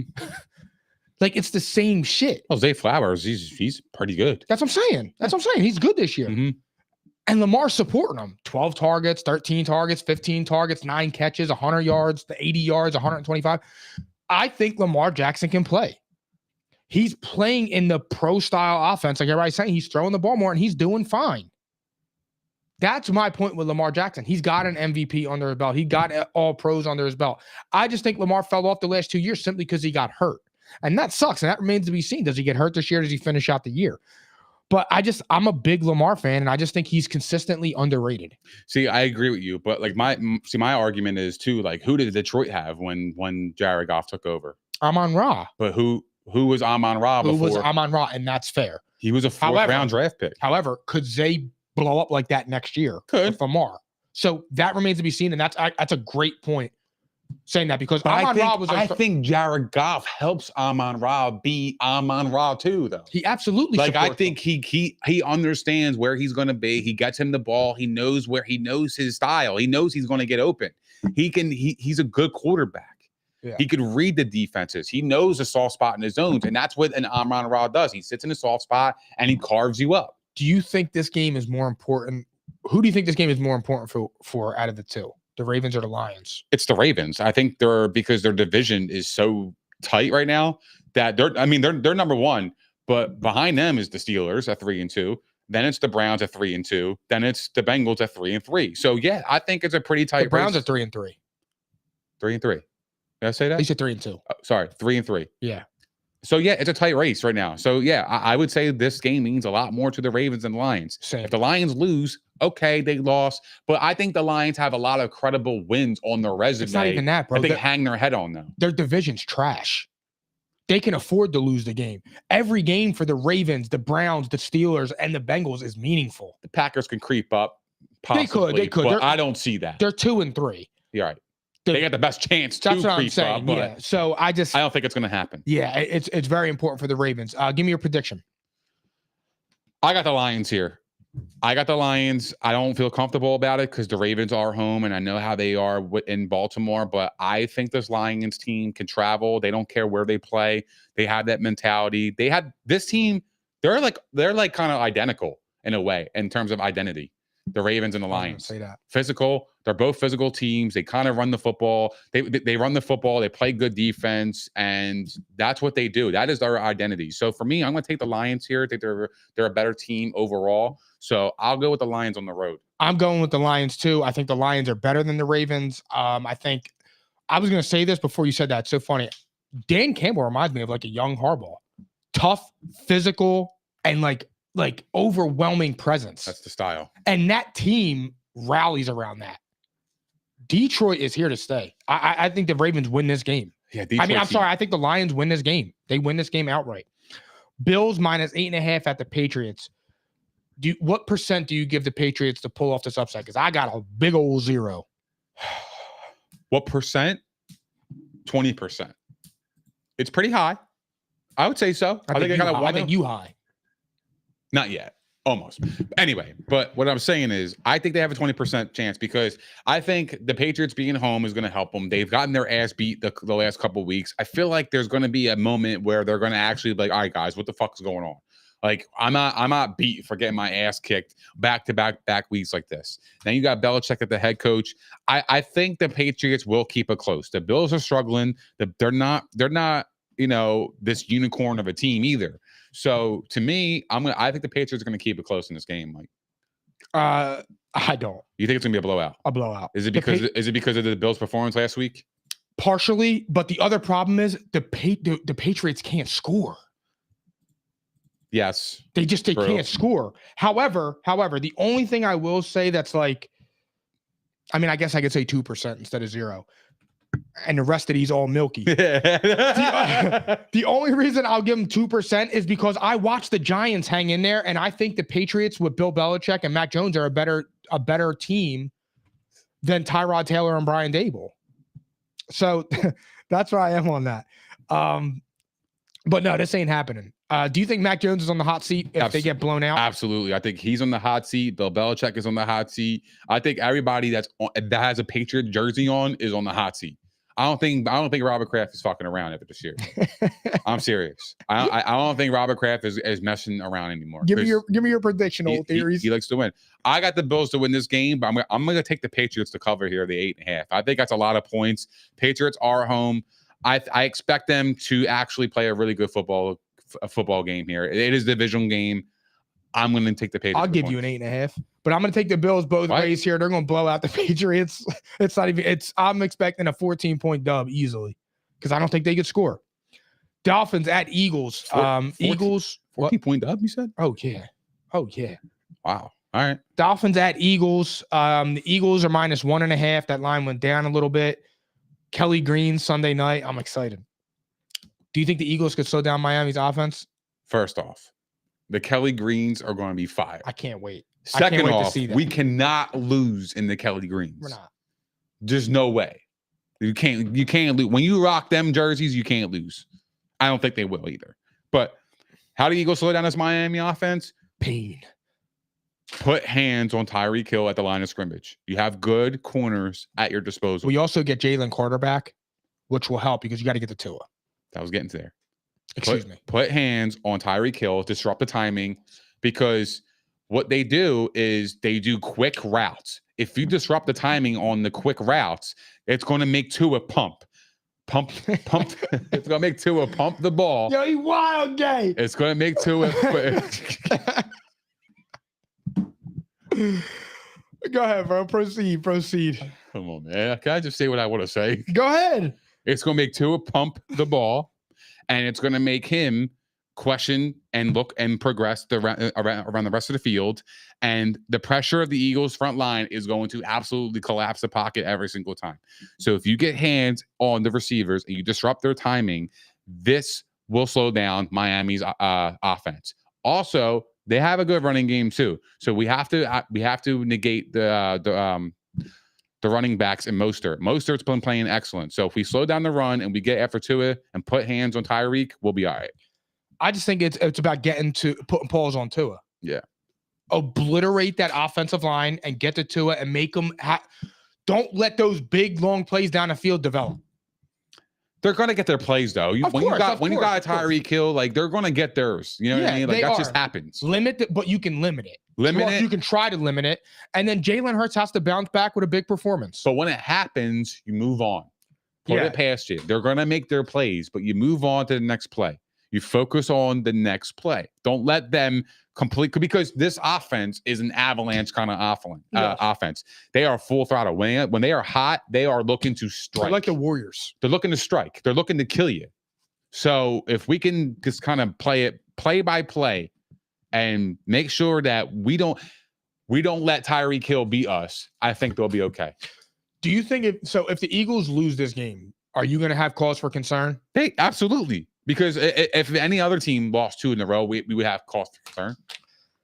See, it wouldn't bother me too much if they lost. Come on. Of course it wouldn't, because then that's your bias coming out. And that's fine. No, it's not. They're losing to a good team. But they lost to the Jets too. Exactly. That's back-to-back games. Okay. I know, but there is some concern there. You have to be like, all right, what the fuck is going on?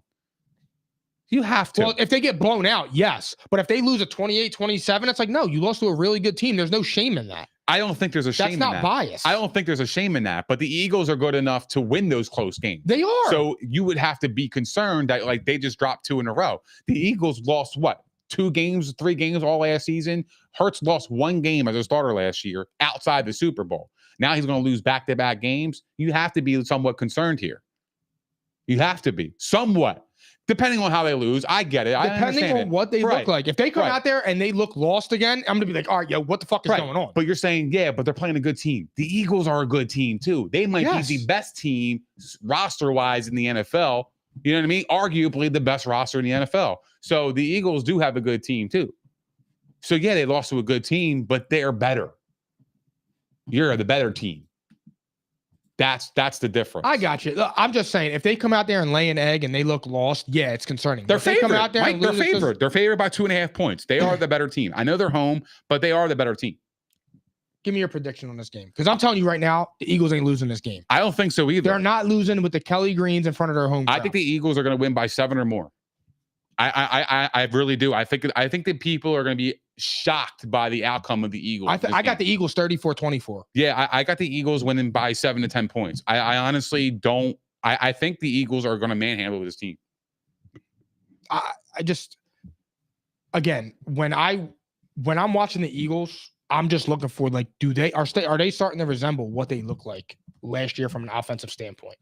No, They haven't. not right yet. Not yet. Against not the second yet. half Not of the yet. Commanders game, they They did. can run the football with the best of them in the league. And it's not even a question. It's They Jalen Hurts need right now. to run the ball consistently, and that's what you build around. Miami's 20th against the run. They gave up 114 yards a game. We should be able to pound the rock with DeAndre Swift all game. We should be able to get Jalen Hurts out in space all game. We should be able to dominate this team I from agree. the front I agree. whistle to the end. We need to have a good game plan. And what's his face? Brian, what's the dude's name? The offense coordinator. I can't even think of it right now. Brian, what's his name? I forget. Whatever. I'm having a brain fart. Too. Whatever. If he just needs to come out and it needs to be like, okay, Brian Johnson. They just need to come out and it's got to be like, okay, we look formidable. The offense looks like it's clicking. Goddard's involved. Jalen Hurts isn't making stupid plays, and we're ready to go. Yeah. That's what I'm looking to see. But the Eagles win this game 34-24. That's crazy. Caesar is fucking chopping at you. Yo, Why? he is coming at you from all angles in the comments right now. He says Piles is arguably the worst fantasy guy ever. And then he comments, I got Piles going 0-7 in fantasy. That is crazy. Well, you got Caesar is out here, yo. He is. Caesar is moving different. He yo. put on his Nike hat and he went. He's coming for the throat. Yo, he really is wee wagging. Yeah, he's different. He's wee wagging out But here. remember, he's only 2 games up on me. He's only 2 games up on me. Be very careful. Be very careful. I don't think you're coming in last though. Look, I can't confirm nor deny. I can't confirm nor deny that. All I'm saying is, Caesar, when you come over and cut my lawn tomorrow, no breaks. That's I'm taking away your breaks. crazy. That's crazy, man. I'm tired of him ripping me. He's been ripping me for a week. He won't let me live it down. He's texting me 7:30 in the morning saying shit, tweeting at me. Is he and really? stuff. Hell yeah. You know what though? Because I let it. Here's the thing. Caesar is he a great says, sport. Nikki, don't lie to that man. Caesar is a great sport. And Caesar takes it all the time. Like, he always is getting ripped on. So when he piles on me, I got to be a good sport about it because I have just as much fun with him. And that's what I was getting ready to say, because you guys absolutely demolished this dude all day in the group chat. So if he's pouring on you, you know what? He's good for you. Good for bro. you. I said Good it. for He you, should bro. do that. I bro. would do the same shit. I would be all up in your grill and I Just would have never fun. let you live it down. It's all fun and games. I would be up your ass. It's all fun and games. That's my boy. All right. Packers -1.5 at the Broncos. How many more games before Russell Wilson takes his spot on the bench? I think he has till two more weeks. I think right before the bye, he's out. Or after the bye, he's gone. During the bye week, they're going to make a quarterback change. They're going Stid the Kid. That's Stid the Kid. that is. I can't wrap my brain around that. Yeah. I just can't, bro. I can't do that. I said when they came out of the bye, that was it for them. Well, here's the thing with the Broncos. You have a $240 million quarterback. The Broncos, if they lose to the Packers, they're not winning another game until like November 19th, which is right before Thanksgiving. Who is it? They play the Vikings. I would pick the Vikings over the Browns. I mean, over the Well, Broncos. Jettas is out too. He'll And be back by then. I just farted and it absolutely smells like absolute fucking eggs. Thank you. It smells like rotten eggs. I just had to say that because I just smelled it and I was like, whoa. I'm over here potting and I just smell my fart. And I'm like, whoa, shit. Interesting. That shit smells like fucking eggs. As you were saying, My apologies. But again, they're 1 and they're let's see, 0-1, 0-2, 0-3, 1-3, 1-4, 1-5. They're going to be 1-6 against the Packers because I think the Packers are beating them in Denver. So I already got ahead of myself in this game. I got the Packers beating the Broncos in Denver. I got the Broncos losing to the Chiefs next week. I got the Broncos losing after their bye against the Bills. So yeah, I gave Russell Wilson 2 more games. I think after this week and next week, during the bye, they're making a quarterback change because they're in a weird situation. You have a $240 million quarterback and you're 1-7, 1-8, 1-9. Now you got to figure out what direction are we going as a franchise, because now we have an older quarterback that is at $240 million and we're 1-9. The quarterback, when you pay a quarterback for $240 million, you got to be winning games, bro. Like, you have to win games. I don't care what the roster is. I don't care who you're playing against. You got to win more than 1 game out of 10 games. I said he would not make it through the bye week, and obviously I agree. It's over for Russ, man. I'm telling you, man, Russell Wilson is his Hall of Fame votes are going to be very interesting because the way he went out is just not good. Right. It's just not good the way he went out. I don't know. I can't think of somebody else that fell off a cliff like that. He fell off the cliff the way the way Max Kellerman was saying Tom Brady was going to. Never. That would never happen. I'm just saying, no, that's the way he fell off the cliff. But is Russell Wilson playing bad, though? He's not winning. He's not winning. He's not winning. And it comes down to that. I don't think stats are not that bad. I don't think he's playing terribly statistically. It's just not amounting to anything. He's ass. And it's over for him. And that's okay. Who do you trust more right now? Jordan Love or Russell Wilson? Wow. Who do I trust more? Because I'll tell you right now, I'm taking the Packers this week because all right. Aaron Jones is going to run wild on them. Let's be fair. I trust Jordan Love more. And here's why. Jordan Love has been sitting behind Aaron Rodgers for 3 years. He came in there and he's actually what? He's winning football games. It doesn't look like he's a superstar quarterback, but you know what? He's winning games. He looks like a competent player. He's not losing the games for him. And he's playing pretty decent ball. I don't think he's all that in a bag of chips, but he's playing decent ball. Russell Wilson's playing good ball. But for me to trust somebody, I trusted you when I gave you $240 million. You're letting me down with a 1-5 start to this season in your second year. Like, I'm sorry, but like, this is not the result that anybody expected when we signed you to this historical contract. So you're not living up to it. So now you lost my trust. So now I actually trust Jordan Love more now than I do Russell Wilson. Here's the thing. I want to say Russell Wilson, but I'd be lying. And Facts. The reason is because Russell Wilson doesn't do what he used to do to get himself out of trouble. He can't. He doesn't run around. And Russell Wilson is not a sit in the pocket and pick you apart 40 times a game. He never was that. Mm-mm. And he decided that he wanted to stop doing that. And look what it got him. The same thing to Robert Griffin. Robert Griffin won Rookie of the Year, ran all over the field. He injured his knee. He came back. I want to be like Peyton Manning and stand in the pocket. Bro, you're not that.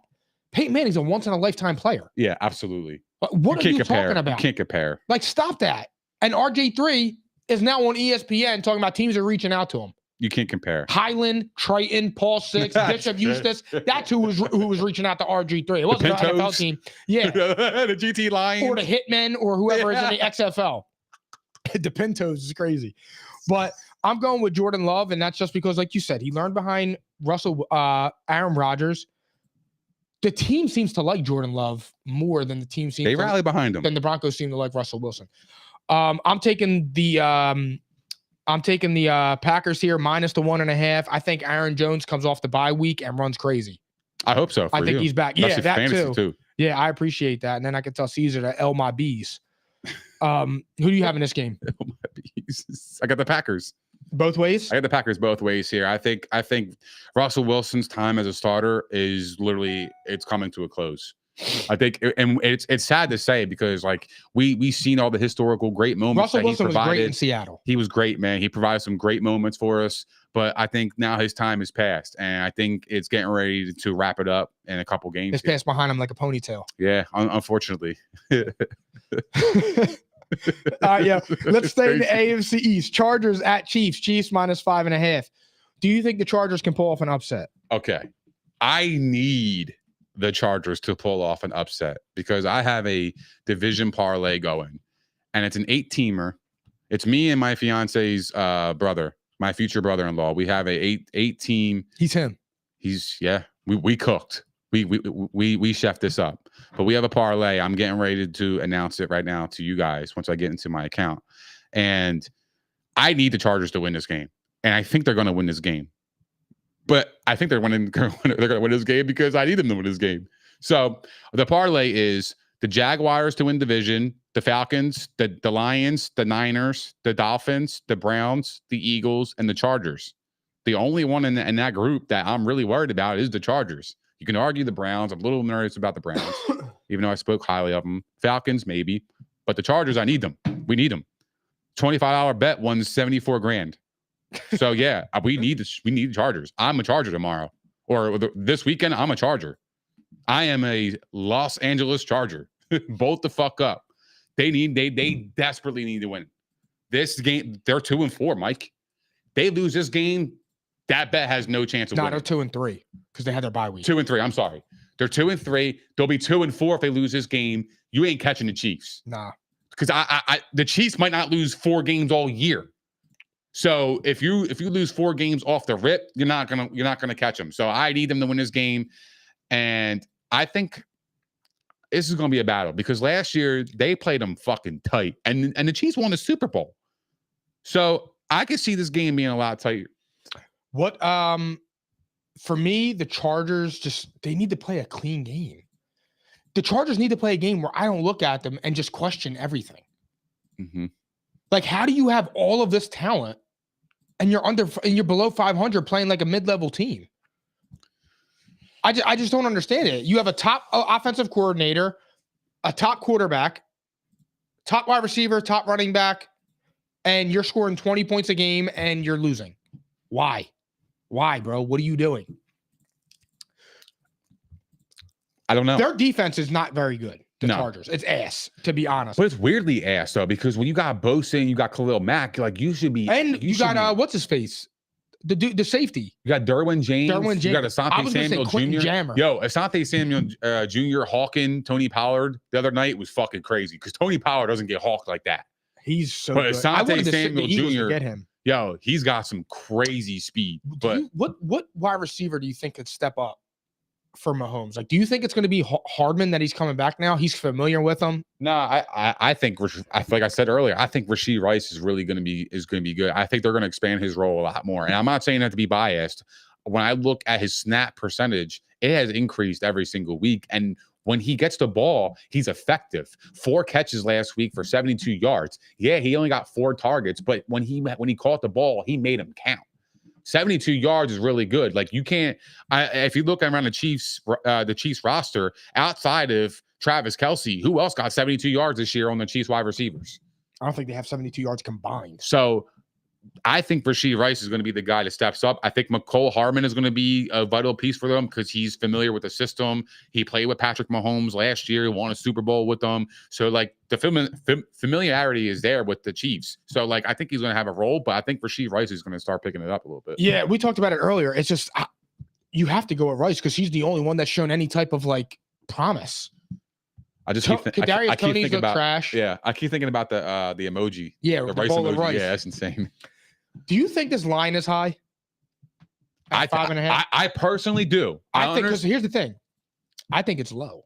What? I think that line's low. Low. The Chiefs are 5-1. They're playing a 2-3 team that has looked like shit, and they're only 5.5 point favorite at home. I think the 5.5 is a little high because I think the Chargers it's a division game. The Chargers need it more than the Chiefs, and it's the spot. Like the spot to me, like I have no problem betting the Chargers this week. So I'm glad you said that. I have no problem because my psychotic upset of the week, the Chargers win on Sunday, for sure. They are desperate. The only way that they can get back in this race is with a win, mm-hmm. and I think the Chiefs. It just looks like a spot that they could lose a game. It just looks like a spot that they could lose a game. I want to see who they play next week. Who do they play after this? I had 2 upsets this week, but that was one of them. The Chargers are on. They played the Broncos and then the Dolphins. I had 2 upsets. Shit. So I'm taking the Chargers this week. I think the Chargers just get it done. They're too desperate and too talented of a team to keep losing like this. And if you go to 2-4, your season's basic. You're in trouble. Mm-hmm. And at that point, it's like the Raiders are better than you. Record-wise, yes. That's what I'm saying. I don't think it would be sustainable throughout the whole season, but I don't know. you don't know. Maybe the point, Chargers are the team to take the step back. Remember we went through the AFC standings? Maybe it was the Chargers. And I think you had the Chargers out of the playoffs, right? Correct me if I'm wrong. To make it. Oh, no, I did. I had the Chargers out of the playoffs. You had the Chargers out of the playoffs. I went back and forth with them with the Ravens, and it looks like I chose the It's a good call. So, yeah, that's a great call by you. But, yeah, I had the Chargers winning this game. And I can't believe we're both picking against the Chiefs we're Kansas City. We're done. Yeah, we are done. But I have to root for the Chargers. I just told you my parlay. 74 fucking G's, dog. I need them to win. I know. I'm going to be rooting for them like hell. Do I think they're going to win? Like, I would bet them because I think 5.5 is a lot of points. Like, if you look at the games last year, the Chargers should have won both. I know. They should have won both. Like, I think they could compete with the Chiefs. Like, I think they have the offensive weapons to keep up with the Chiefs because I don't think the Chiefs' offense, weapon-wise, can really go toe-to-toe with the Chargers. But what they have is they have Patrick Mahomes, who can make outstanding plays and can make plays out of nothing into something. Herbert, he's been struggling this year a little bit. They haven't resulted into wins. So for me, I think the offensive thing is like neck and neck, and then it just comes down to defense. The Chiefs had a better defense. They play outstanding defense, and they're home. It's going to be loud in that stadium. But the Chargers need this game more than anybody in this week's slate. Absolutely. It's not even close. This week's slate, this is the biggest game for that team in week 7. These lines are crazy. All right, let's do the week 7 slate, and then we're getting out of here. Browns -2.5 at the Colts. This is my psychotic upset of the week. I got the Colts beating the Browns at home.